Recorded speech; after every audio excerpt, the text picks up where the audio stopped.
Nakabalik na nga po mga idol ang Golden State Warriors bilang number 1 team ng Western Conference sa kanilang record na 11 wins, 3 losses matapos nilang maipanalo ang laro ngayong araw kontra sa Atlanta Hawks 120-97 na pinangunahan ni na Andrew Wiggins na merong 27 points at si Stephen Curry na merong 23 points. Pero maliban sa dalawa, halos lahat ng tracing player ginamit nila dito nakapagtala ng puntos maliban kay Guy Santos. Hindi nga kayo nagkamali sa inyong narinig, 13-man lineup ang ginamit ni Coach Steve Kerr kontra sa Hawks. Malayong malayo sa plano niya noon na gagamit lamang siya ng 9-man rotation. Ngunit nilinaw rin naman ni Coach sa isang interview, hindi na nga daw dapat magulat kung halos lahat available na paglalaroin niya sa isang game dahil matagal na nga po niyang sinabi noon na sa simula pa lang ng season, ang kanilang lineup nga ngayon ang may pinakamalalim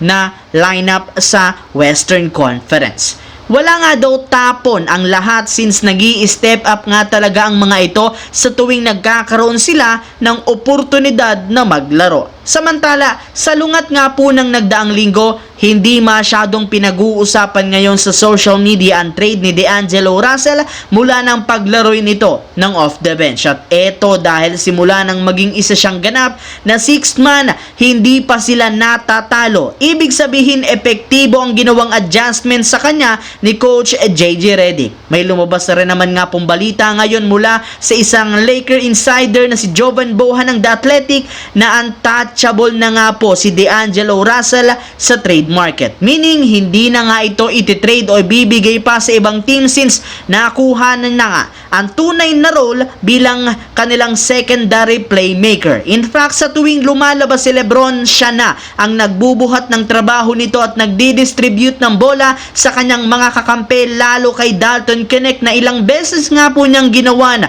ng magandang setup para sa 3-point shot. Kaya malinaw, mananatili pa rin si D'Angelo Russell sa kanilang lineup ngayong taon. Sa kabilang banda, wala nga po ni isa man ang nakapag-predict na babagsak ang Philadelphia 76ers sa standings ng East sa kabila ng dami ng talento na naglalaro sa lineup na ito. At kahit man sa unang pagkakataon nagamit na nila ang kompletong Big 3, hindi pa rin ito sapat para manalo. Kaya hindi na nakakagulat ngayon bakit nagsisilabasan ang drama sa organisasyon. Nauna na ang paglabas ng balita noong nakarang araw na kinumpronta nga daw ni Tyrese Maxey si Joel Embiid dahil lagi itong late. At pagkatapos na matalo muli ang 76ers, ibinulgar nga po ni mismo nga Joel Embiid na nagsabi na mas gusto nga po nitong kunin ng front office si Jimmy Butler kaysa kay Paul George na ayaw rin naman nga nitong maging kakampi. Kaya simula nga po ng hindi magsunod-sunod